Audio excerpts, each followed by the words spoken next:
Now the I Ching. So, depending on how you see the 3 card spread, it can be your past, present and future, or it can be the situation, where you are now, or the right course of action, and the outcome.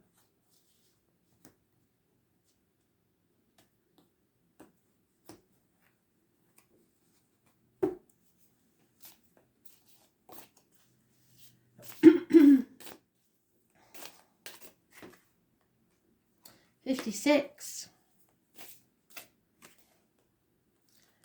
$60, and $42. At the bottom of the deck, we have 28. That's external influences. I'll read you that later. So 56 is where we are, where we begin. How the story so far.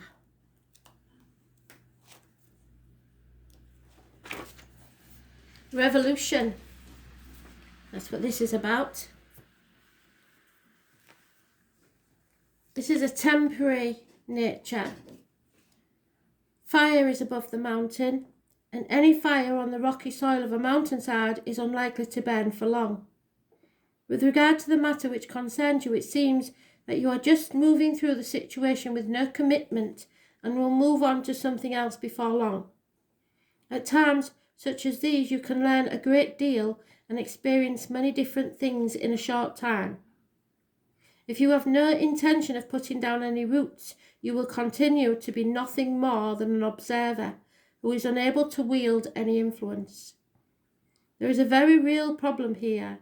You can certainly gain much understanding, but any attempt to do more than watch from the sidelines will be seen simply as an interference. There is no point in becoming involved in any long-term plans because you will not be able to see them come to fruition. So the right course of action, or the advice, is number 60. Or where we're heading. Limitations. The abysmal water is placed above the joyous lake. The implication is that it's too much water around, and unless it is restrained, it will overflow and disaster will ensue, just like in India at the moment. There is a solitary moral tale here, warning of the conditions created by excess and lack of foresight.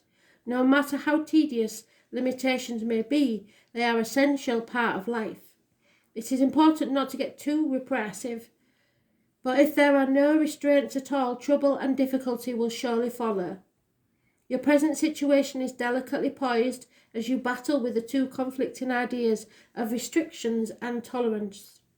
In personal relationships, you must find the middle path between the laissez-faire approach and a jealous, restrictive one. This also applies in financial and business affairs, and you can gain nothing without the outlay of some money, but keep some back for that rainy day. And the outcome, or the next event, 42.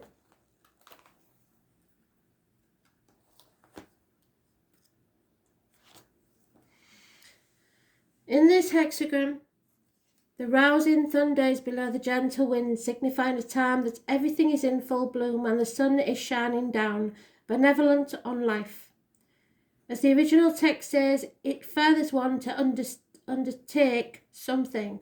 It furthers one to cross the great water, so someone may be moving across water. The message is simple. If you have a major plan, now is the time to set them in motion, since the auspicious are at the best for a new enterprise.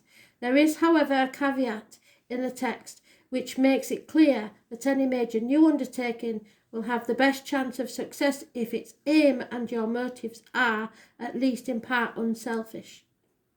This is also true in terms of your personal life. You need to take a good look at how the scales of give and take are balanced.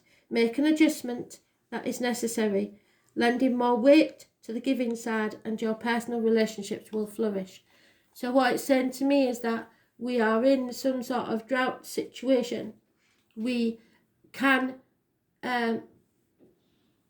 play with the rules a little bit and do our best, but we mustn't spend all of our finances, because at some time at a later date we are going to need them. So we are planning for a future.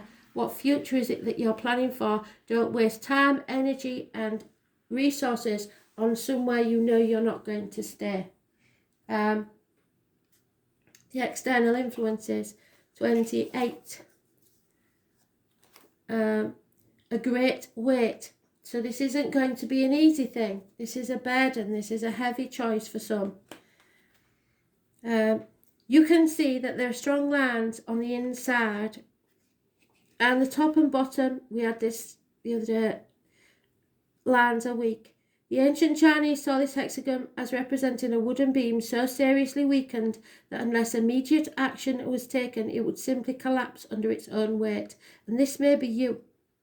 The implication, therefore, is that the focus, your thoughts are in dire state, and you must do something about it urgently.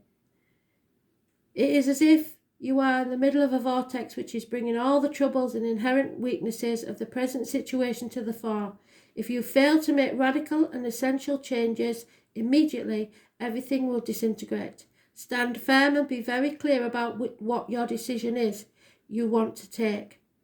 So like I said, don't waste time trying to sweep things under the carpet and make things right where you are if you're not happy. Gather together all your inner strength, keep a clear head, and you will be able to weather this inevitable storm. It could be work, romance, the government, the lockdown, anything, but something is going to blow very soon. So don't make plans that may only be temporary. Don't put your time, effort and resources into something that's not going to last. Thanks for listening.